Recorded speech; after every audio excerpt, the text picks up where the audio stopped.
అందరికీ నమస్తే అండి. పవన్ కళ్యాణ్ గారు 11 రోజుల పాటు ప్రాయశ్చిత్త దీక్ష చేస్తున్నారు. తిరుమలలో లడ్డు అపవిత్రమైంది కాబట్టి లడ్డూలో ఈ చెత్త పదార్థాలు, ఈ ఆవు కొవ్వు, పంది కొవ్వు, చేప నూనె వంటివి కలిసినట్టు ఆరోపణలు వచ్చాయి కాబట్టి, ప్రాథమిక ఆధారాలు బయటపడ్డాయి కాబట్టి, సో తిరుమల పుణ్యక్షేత్రము మొత్తం అపవిత్రమైందని భావిస్తున్నారు కాబట్టి పవన్ కళ్యాణ్ గారు దానికి ప్రాయశ్చిత్తంగా ప్రాయశ్చిత్త దీక్ష 11 రోజుల పాటు చేస్తున్నారు. నిన్న ఆయన స్టార్ట్ చేశారు. ఇప్పుడు వరకు మనం ఈ పదం వినలేదు కదా, ప్రాయశ్చిత్త దీక్ష అనే పదం మనం వినలా. సో ఆయన్ను ఆదర్శంగా తీసుకుంటూ ఆయన party MLA, Janasena party Kakinada rural MLA పంతం నానాజీ గారు ప్రాయశ్చిత్త దీక్ష చేస్తున్నారు. ఆయన ఎందుకు చేస్తున్నారంటే 2 రోజుల కిందట ఆయన అక్కడ రంగరాయ మెడికల్ కాలేజీలో ఒక హెచ్ఓడిని పబ్లిక్గా ఓపెన్గా అందరి ముందు దూషించారు, దుర్భాషలాడారు, దౌర్జన్యం ప్రదర్శించారు. సో దానికి తప్పు జరిగింది అని ఆయన ఒప్పుకొని, ఒక ఎమ్మెల్యే స్థాయిలో నేను అలా చేసి ఉండకూడదు, నిజంగానే తప్పు జరిగింది కాబట్టి నేను దానికి పశ్చాత్తాపడుతున్నాను, నేను కూడా 1 రోజు పాటు ప్రాయశ్చిత్త దీక్ష చేస్తాను అని ఆయన నిన్న ఓపెన్గా ప్రకటించి ఈ రోజంతా ఆయన ప్రాయశ్చిత్త దీక్ష చేస్తున్నారు. సో అసలు తప్పు ఎవరిది, ఈ దీక్ష ఎవరిది? ఇప్పుడు ఓకే, ఎమ్మెల్యే గారిది అంటే ఓకే, ఆయనే తప్పు చేశారు కాబట్టి ఆయనే దీక్ష చేస్తున్నారు, దాంతో ఆయన కొంత రిలీజ్ అయినట్టుగా ఒప్పుకోవచ్చు. చాలామంది చాలా సంతోషం అలా చేయడం. చాలామంది ఎమ్మెల్యేలు వైసీపీలో ఉన్నవాళ్ళు తప్పు చేసినా ఒప్పుకునేవాళ్ళు కాదు, సమర్థించుకునేవాళ్ళు, అడ్డగోలుగా సమర్థించుకునేవాళ్ళు.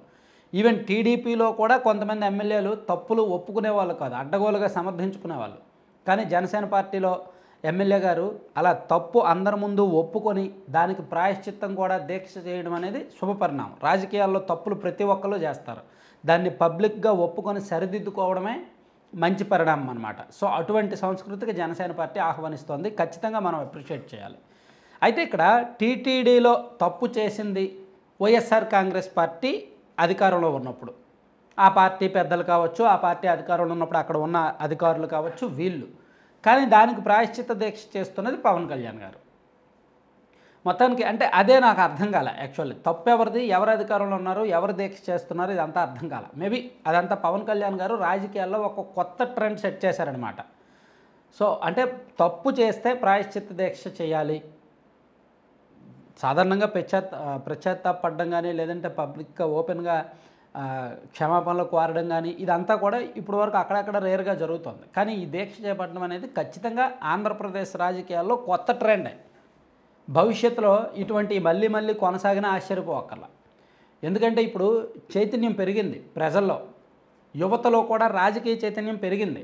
గతంలో రాజకీయం ఓపెన్గా మాట్లాడుకోవడానికి భయపడేవాళ్ళు, కానీ ఇప్పుడు గత 5 సంవత్సరాలుగా ఓపెన్గా రాజకీయం గురించి మాట్లాడుకుంటున్నారు. నాయకులు ఏం చేస్తున్నారు, ఎటువంటి పనులు చేస్తున్నారు, వాళ్ళ నిర్ణయాలు ఏంటి, వారి పరిపాలన ఏంటి, వారి తప్పులు ఏంటి, అవినీతి ఏంటి, ఇవన్నీ కూడా గమనిస్తున్నారు.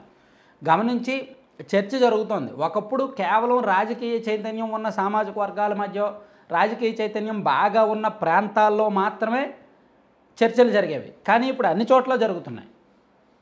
ఏ టీ కొట్టు దగ్గర అయినా, ఏ హోటల్లో అయినా, ఏ 4-5 గుమిగూడిన చోట, ప్రతి చోట కూడా చర్చిస్తున్నారు. అలా చర్చించి జనమే ఒక నిర్ణయానికి రాగలుగుతున్నారు. సో అంత చైతన్యం ఉన్నప్పుడు రాజకీయాల్లో ఒక జవాబుదారీతనం, ఒక పారదర్శకత ప్లస్ ఇటువంటి పశ్చాత్తాపాలు, ఈ కొత్త కల్చర్ తీసుకురావడం ఖచ్చితంగా మంచి ట్రెండే. సో అందుకే పవన్ కళ్యాణ్ గారు ఈ ట్రెండ్ తీసుకురావడం కొత్తగా ట్రెండ్ సెట్ చేశారని అనుకోవాలి. దీన్ని ఖచ్చితంగా ఫ్యూచర్లో కొన్ని పార్టీలు, కొంతమంది నాయకులు ఫాలో అవుతారు, అయినా ఆశ్చర్యపోకర్లా. అయినా మంచిది, తప్పు ఒప్పుకోవడం అనేది మంచిది. తప్పు ప్రతి ఒక్కరూ చేస్తారు, ప్రతి ఒక్కరు తప్పులు చేస్తూనే ఉంటారు, దాన్ని ఒప్పుకొని ఇలా చేయడం అనేది మంచిది. కానీ ఇక్కడ పవన్ కళ్యాణ్ గారు ఆయన చేసిన తప్పుకు ఆయన చేయట్లా, గత ప్రభుత్వ హయాంలో జరిగిన తప్పుకు ఆయన చేస్తున్నారు.